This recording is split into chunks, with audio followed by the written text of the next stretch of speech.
Don't feel confused. You know the rules. You have to break things up into syllables and you have to put accent marks on the words which you are absolutely sure should be stressed. For example, happy must be stressed.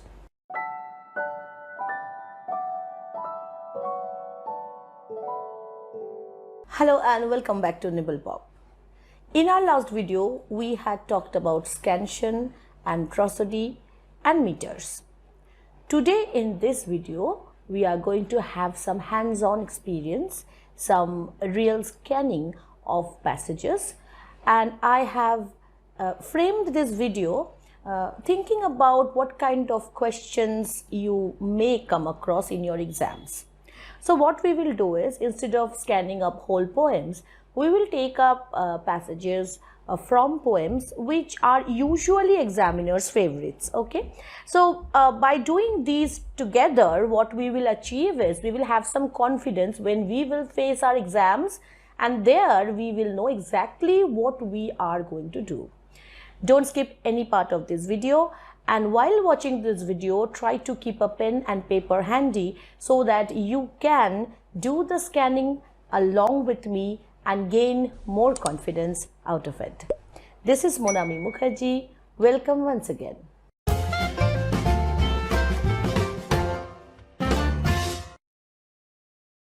The first thing that we discussed while discussing different kinds of meter was iambic. Normally, in my experience, I have seen that examiners prefer to give questions from sonnets. Okay, so you might be given 4 lines from sonnets by Shakespeare, Sidney, Spenser, and so on. And usually sonnets are written in iambic pentameter, usually. So we will try to take up some samples from sonnets first and try to scan to see how the whole scheme fits in. While doing it, I'll also give you the sequence of things that you should do while scanning. Okay, so just let's take an example first. I'm taking an example of a very common poem. It's by Sidney. The name of the poem is Loving in Truth. The lines are: loving in truth and fain in verse my love to show, that she, dear she, might take some pleasure of my pain. Pleasure might cause her read, reading might make her know, knowledge might pity win, and pity grace obtain. So the first thing that you should do when you get a passage like this is you underline the syllables. Okay, so I've done that for you. Again, I'm asking you to pause the video every time I'm asking you to do something. Do it on your own and then play the video to see if you have done whatever is being shown in the video. Okay, in that way you will have real practice. So I am first underlining all the syllables. Okay, so I hope you have done it now. When you look at the first line, you will notice that there are 12 syllables. So understandably we can break this line up into 6 parts because there are 12 syllables, right? If you take up like 2 syllables per foot. So let's just break it up first, okay, without thinking about accents right now. So the first stroke comes after loving, then after truth, then after fain, then after verse, then after love, and then to show is the last foot.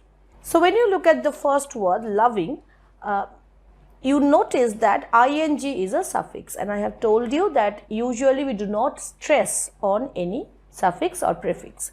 The main word in the root part of the word loving is love, so we are giving accent on love. So how do we say this poem? Loving in truth and fain in verse my love to show.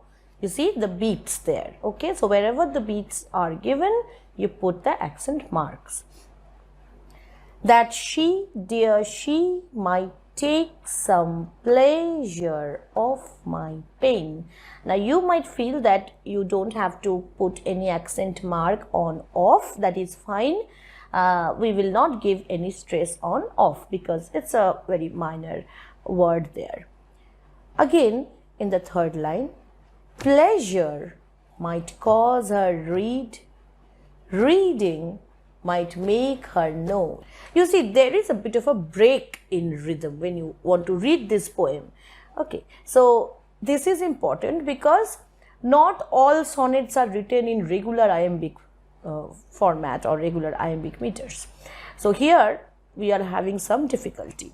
Again, the next word in the next line, knowledge might pity win and pity grace obtain. Okay, so the problem in this poem mainly lies in the first words of the first line, third line and fourth line. They are not falling in any iambic pattern. Okay, you can keep it as a trochaic meter there, that one particular foot. So you can write this whole scheme in this way, that the poem or this passage is written in iambic hexameter. We have 6 feet in the lines, and then you have to note down the variations. You simply state that the first words in the first, third and fourth lines are trochaic. That's it. That is the right thing to do. What other variations have we identified? Okay, we have said that we will not give stress on off. In that case, what is the foot number here? The 5th foot of the second line is pyrrhic. Okay, pyrrhic is where you don't have any stress mark, that is pyrrhic. Okay, what other things have we noticed here? In the first line, other than the first foot, all other feet are iambic, so there is no variation. In the second line, there is only one variation which we have already mentioned, that is sheer off, that is in pyrrhic. In the third line, we have again the same trochaic foot in the beginning, and other than that, we are having one more problem with reading, because we have to put stress on read, but if we follow the iambic pattern, we will have to stress on ing. Okay, so here we will have to also mention this, that the 4th foot of the third line is also trochaic. Other than this, the last line, the same trochaic foot begins the line, and there is no variation in the rest of the line. Okay, because you have might P, that is iambic, T win and P T grace obtain. So all simple iambics there. So what variations we have here? We have 1 pyrrhic variation, we have 4 trochaic variations. Another poem which is also very common. Vain man, said she, that does in vain essay a mortal thing so to immortalize. For I myself shall like to this decay, and eke my name be wiped out likewise. This is from Spenser. One day I wrote her name. This is again predominantly iambic because it's a sonnet.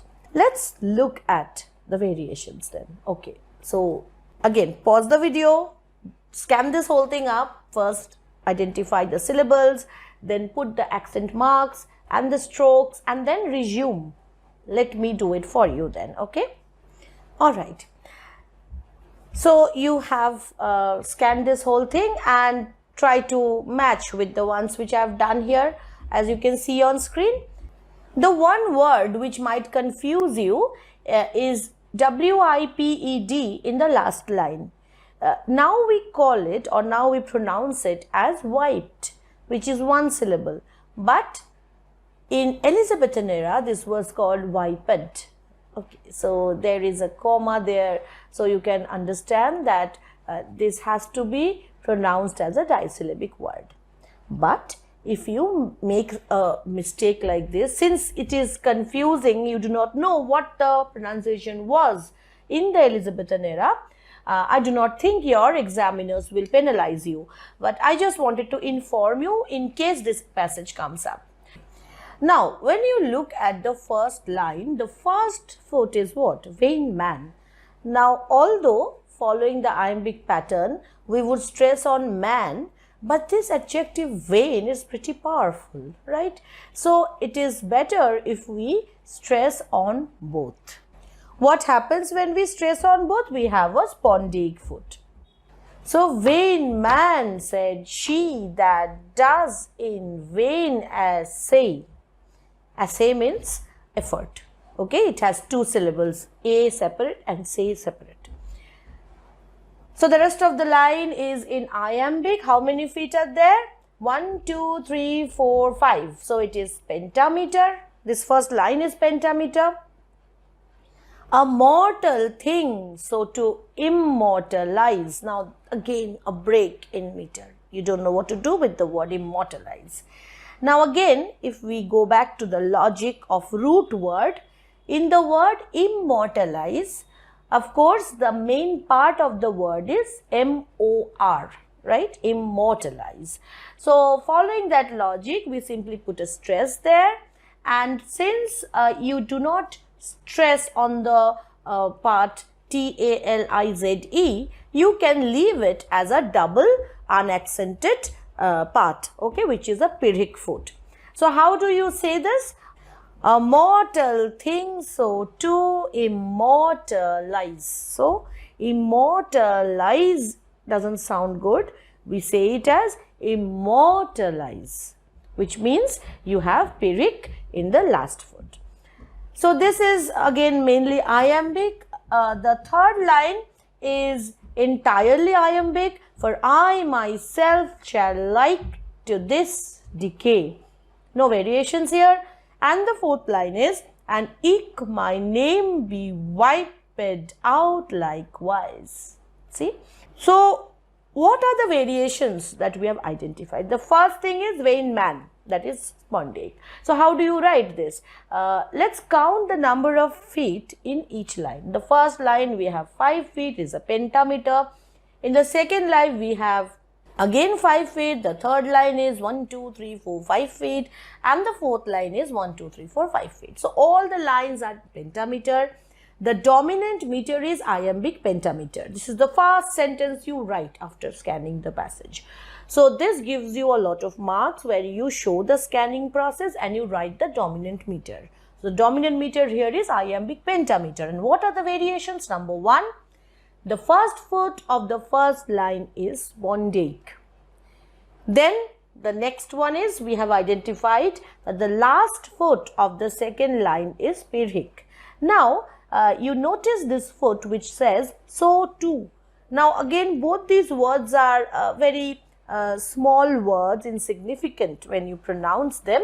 So if you want, you can also call this a Pyrrhic. There is no other variation as we have seen. What if you didn't know that wiped has 2 syllables? Then you would have scanned it like this, be wiped out likewise. Then in wiped you are using 1 syllable, 1 stress, that is on I.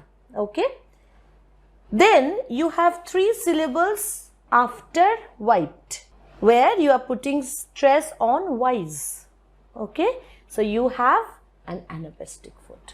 If you think that wiped is 1 syllable, then it's absolutely okay, so long as you make the last foot anapaestic and mention that. Okay. So this is just like that.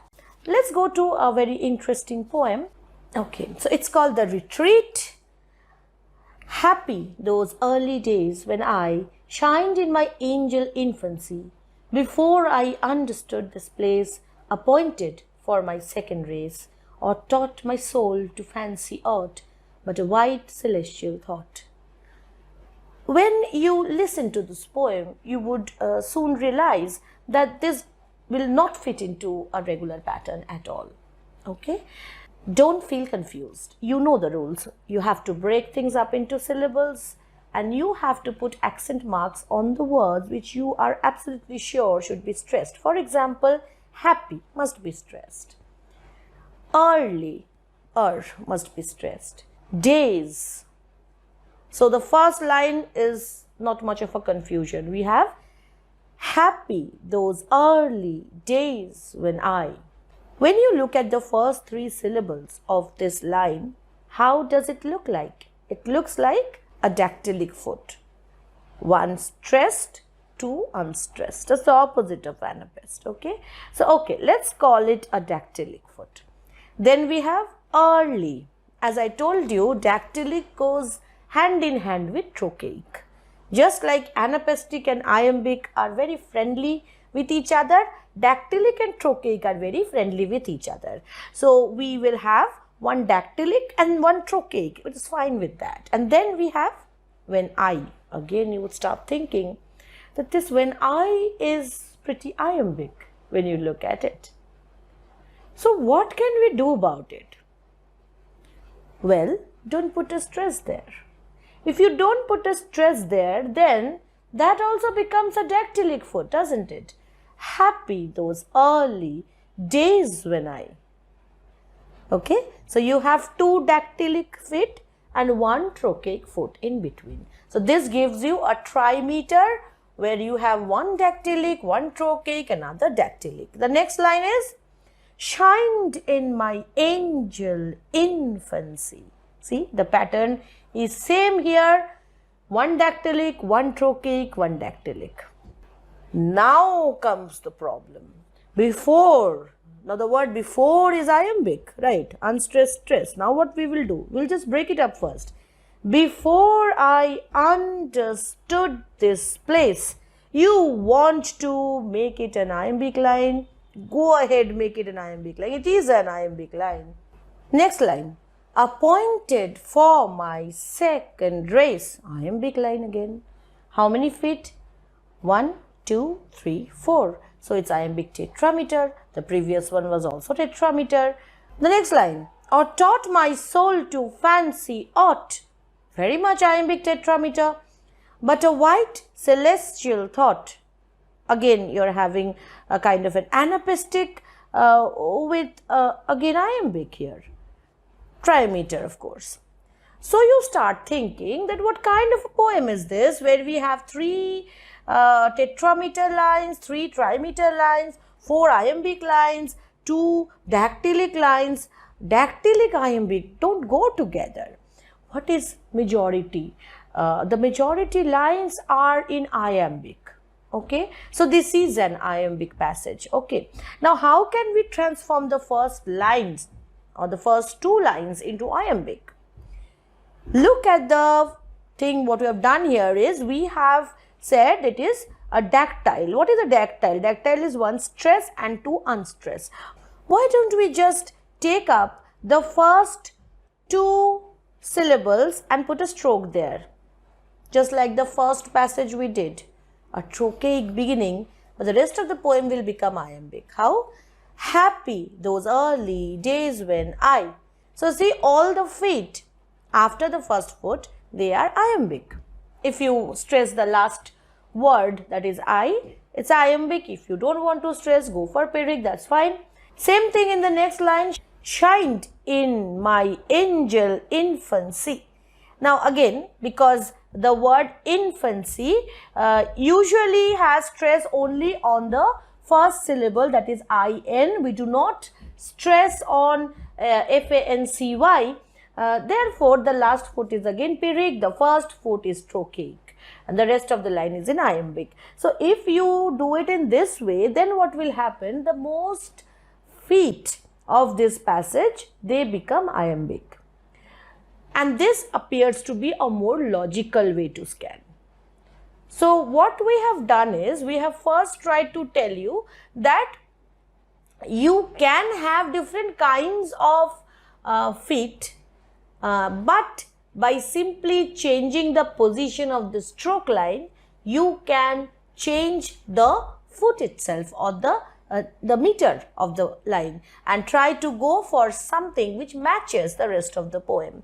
Okay, so if we consider this as iambic tetrameter, what are the variations that we have identified? The first foot of the first, second, in a way the last line also, they are trochaic. What is the last line?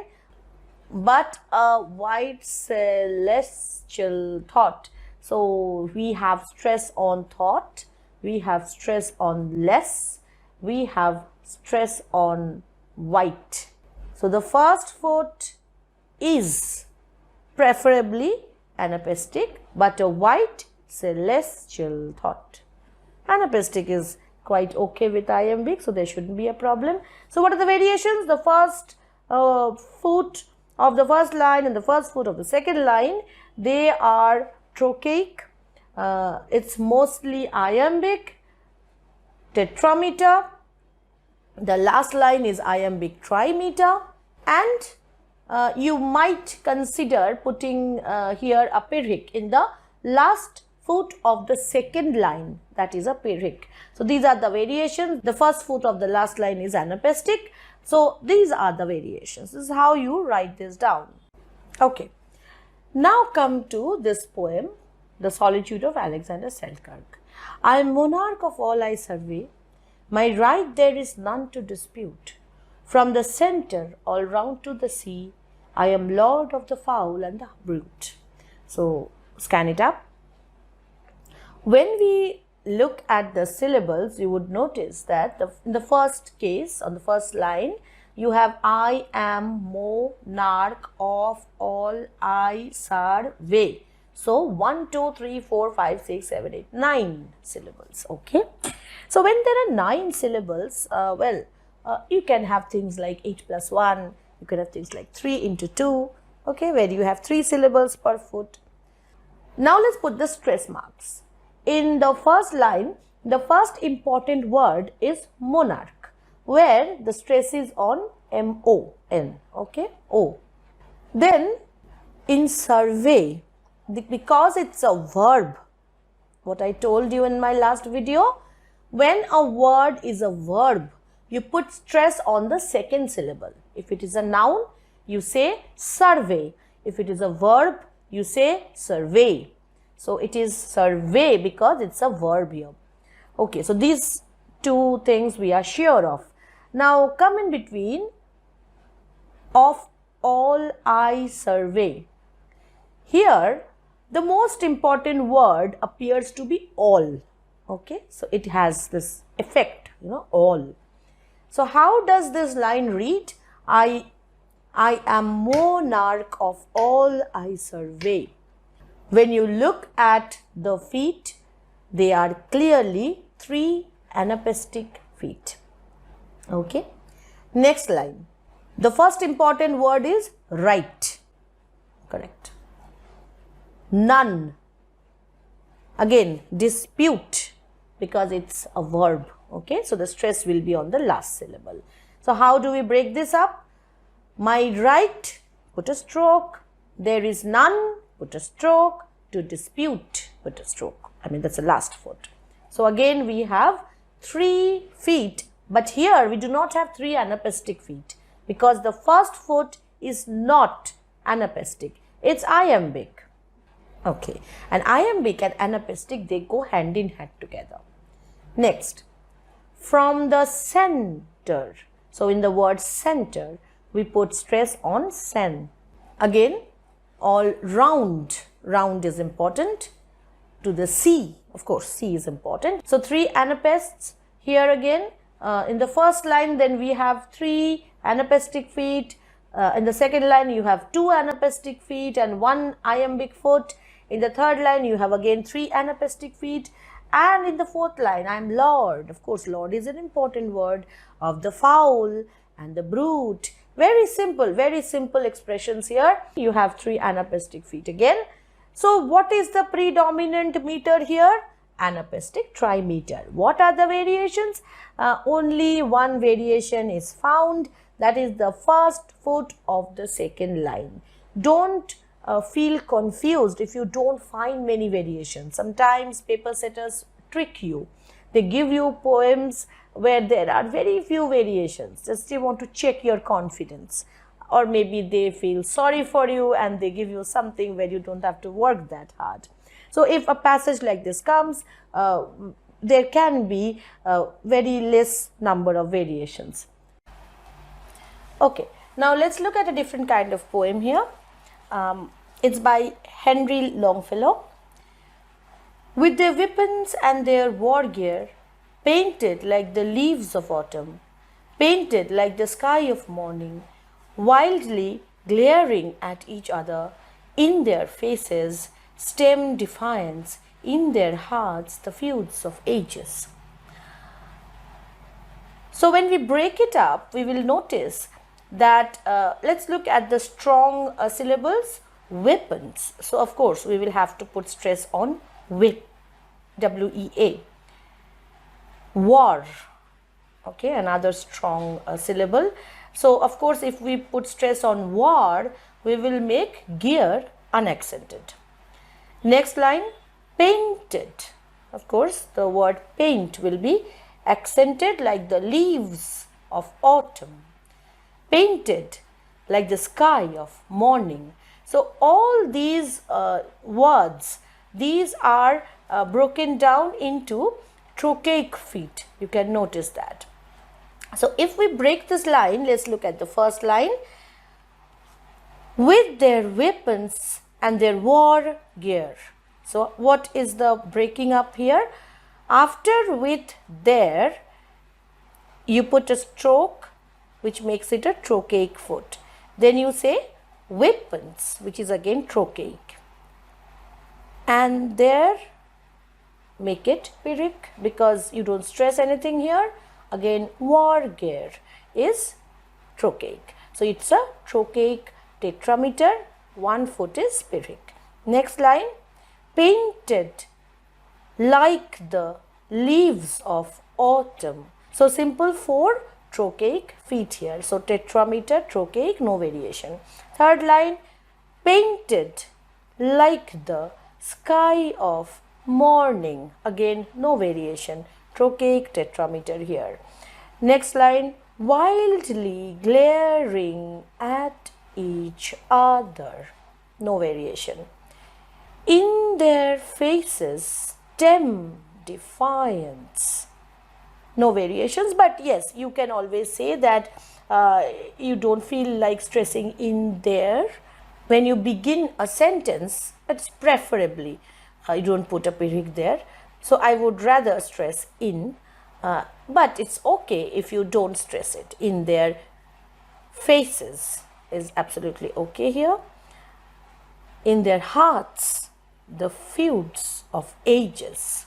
One more way of breaking up the last line is, if you say it like this, it sounds better. In their hearts, the feuds of ages. Okay, so what is that? That is an anapistic in the beginning. In their hearts, the feuds, iambic, of ages. This is amphibrachic. Okay, the middle one is stressed, the both on the two sides are unstressed. But this is not, you can say prosodically correct if you turn this last line into an experiment where one foot is anapistic, one foot is iambic and one foot is amphibrachic. It sounds so mixed up. So rather we should go with a rhythm where we maintain the trochaic sound, that is, in their hearts the feuds of ages, because it's not normal prose. We don't always follow the pattern of speech here. We do follow the music of this poem. Okay, so the last line is also trochaic. If you wish, you can say the first foot is Pyrrhic and the predominant meter is tetrameter, trochaic tetrameter. Okay, so this poem is called The Charge of the Light Brigade. Is by Tennyson. The poem goes like this.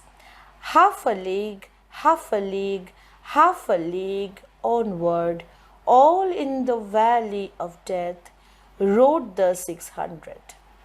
The more important words are half, onward. How do you pronounce it? You pronounce it as onward. So if you put the stress marks, you would stress on half.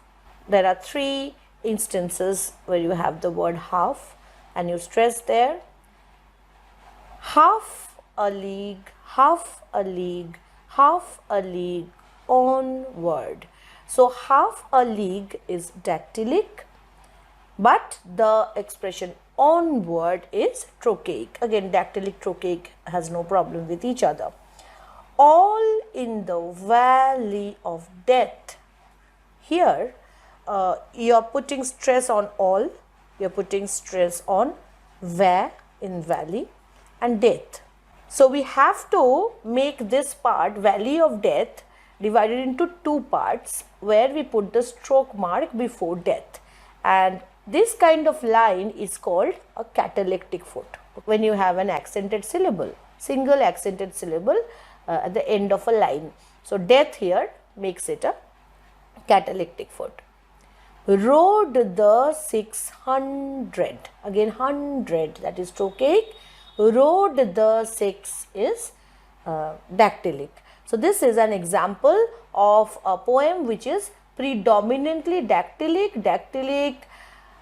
First one is dimeter, second one is dimeter, third one is all in the valley of death. Trimeter. So first two lines are dimeter, third line is trimeter, fourth line is rode the 600, again dimeter. So you have predominantly dactylic dimeter here. You have variations in the shape of trochaic and catalectic. Okay, so these you will write down and that should make things correct. Now let's come to another very interesting example. This poem reads like this. Cities and thrones and powers stand in time's eye, almost as long as flowers which daily die. When you put stress marks here, you'd see cities, so it's trochaic, it sounds like trochaic, and thrones and powers. So this line is problematic because if you want to make the first foot trochaic, then the next foot is iambic. One word of advice, powers is one syllable according to native English speakers. It's not powers. We don't pronounce it that way. We call it powers. Okay. So it's one syllable and it's having the same kind of pattern as we had in the first passage we did. See, you are getting an acephalous foot in the beginning, cities and thrones and powers. Then the next one is stand in time's eye. If you have to make it again an acephalous, in time's eye, catalectic. Why catalectic? Because if you had said time's eye, then it would be iambic, but you do not have two syllables in times, so you cannot make it iambic, so it stays all alone, I stays all alone, at the end it becomes a catalectic foot. But when you have a line where you have a beginning acephalous and an ending catalectic, it doesn't really look okay. It appears to be a lot more problematic. So what can we do about it? How can we shift the stroke lines so that we can get rid of either a catalectic or the acephalous part? Very simple.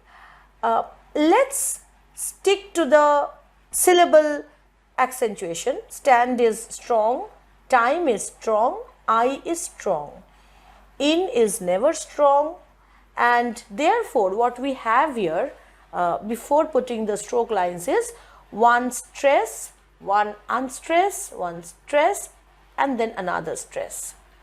This looks very much like a trochaic followed by a spondaic, doesn't it? So let's stick to that. Then next line, almost as long as flowers. Again, if you put this whole thing as an iambic meter, you have the word flowers, which is actually pronounced as flowers, as the last foot. So you have almost one iambic, as long another iambic, as flowers third iambic. So this is again iambic line. Okay. Next one, which daily die, simple iambic, which daily die. So this is iambic. So the second line happens to be entirely variant from the predominant foot, that is iambic feet. So in the first line we have mostly iambic feet, whereas the first foot, that is acephalous here. So the first line is iambic trimeter with acephalous variation in the first foot. Second line we have trochaic in the first foot and spondic in the second. Third line is entirely iambic. We have 3 feet here, so iambic trimeter, just like the first line. Fourth line is also iambic trimeter. So it's predominantly iambic trimeter. The second line has 2 variations. The first foot of the second line is trochaic, the second foot of the second line is spondic, the first foot of the first line is acephalous. Of course, acephalous is always the first foot, it's acephalous always comes in the first.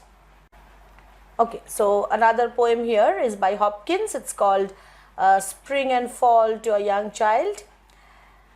The poem runs like this. Margaret, are you grieving over golden grove and leaving leaves like the things of man you with your fresh thoughts care for can you?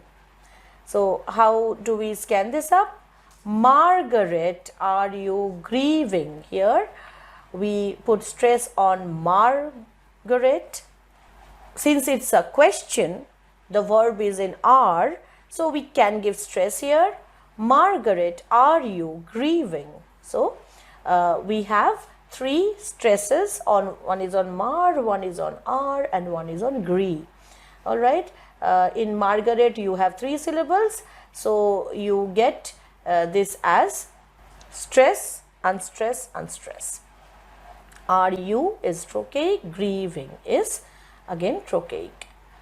Over golden grove unleaving. Now in over, usually we put stress on O, so let's put that. Then golden grove. Gol is stress, den is unstress. Since it's a trisyllabic word, you may or may not give stress on the part grove. But since they both begin with G, golden and grove, so it is better to give it stress to make the alliteration sound more pronounced. So over golden grove unleaving. So in unleaving, of course, the more important part of the word is L-E-A-V, that part. So we stress that. So therefore, in the first 2 lines, we are predominantly getting trochaic feet here. Next is leaves. Of course, it's very much stressed, a single syllable word. Like the things of man you. Okay, so if we put a stroke mark after like, leaves, like the things, then see, is becoming iambic. But the last 2 syllables are man you, out of which we prefer to stress on man, okay, because it is a stronger word. So first you put stroke between off and man, all right. So there you have a trochaic foot outside, and here leaves like is also a trochaic foot. So what are we left with? We are left with, in the middle, the things of. In this part we have this kind of a pattern, unstressed, that is the, things stressed, and unstressed of. So we have unstressed, stressed, and unstressed. This is nothing but amphibrachic. Okay, so here we have a trochaic line with an amphibrachic variation in the second foot. Okay, so this is a trimeter. The first line was how many meter? In Margaret, this line, this has 1, 2, 3, 3 meters. Again, here you have in the second line, over golden grove unleaving, over golden grove unleaving. Here you have 4 feet, so this is tetrameter. Trochaic, all of these are trochaic predominantly. With your fresh thoughts care for can you. Simple trochaic lines, tetrameter. So the second and the fourth lines are trochaic tetrameters. The first and the third lines are trochaic trimeters. What are the variations? The first foot of the first line is dactylic. Yes. You can, if you want, also turn the first foot, break it up into an acephalous and then into a pyrrhic. That doesn't make any sense here. You just make it dactylic because the rest of the poem is trochaic, very much goes in hand with dactylic. The next line has no variations as such. In the fourth line, if you want, you can put accent marks on both fresh and thoughts because they are very prominent words. In that case, this will be a spondaic variation. Okay, so by now I hope you have got an idea about different kinds of meter. I have discussed with you mostly iambic, trochaic, predominant poems. With variations, we have touched pyrrhic, we have touched spondaic, amphibrachic, anapestic. We have had a whole poem on anapestic. We have seen how we can manipulate and negotiate with the lines to turn an anapestic line into maybe an acephalous one. So it depends on the situation. The point is you have to first identify the predominant meter. Okay, so we will be doing such exercises again in the future, maybe before your exam session starts. So continue with your practices of different kinds of poems. Sometimes question papers from your universities are available online. Sometimes sample papers are available online. Whenever you see any poem, try to scan it up. It doesn't always have to be correct. It has to be something which you understand. Whatever you scan, you write that down. And remember these close, intimate bonds, the bonds between anapest and iambic, the bond between dactylic and trochaic. Try to keep them together unless absolutely necessary to introduce a trochaic inside an iambic poem. That is something which you should rather avoid. Pyrrhic is something which comes in handy all the time, especially with prepositions which stick together, especially with endings like ly, and the next word is another insignificant word. So then you have no option but to put Pyrrhic. Spondaic is something which you should use with caution, because unless those two words which you are going to put stress on successively, they can be alliterative words. In that case, you should put stress marks on both if they are put together. If they are very important words to generate some special meaning, if they are repeated just side by side, okay, like dark night. So in that case, the poet wants you to stress on both the words. Okay, that's why he's repeating the words. So this is something which you should be able to do easily once you practice a lot. So don't get overwhelmed by all these meanings which you can understand when you look at a poem. Always remember that the greatest proportion of marks is kept for your scanning process. Once you scan the poem correctly and you identify the dominant meter, half the battle is won. Now, some variations you might end up with which doesn't match the examiner's idea or the answer key that is provided. It is all right. But if you can justify your variations, you will be given marks. They won't deduct marks. Okay. So long as you can show how your variations are coming up according to what you are writing down, it will be fine for you. So before signing off, I am giving you one more poem on screen. I just want you to write in the comment section the predominant meter. I don't want to know about any variations. Just look at these 4 lines and give me the name of the predominant meter in these lines. Okay, no cheating, don't Google them up, do it just whatever comes to your mind, and I will answer each one of you in the comments.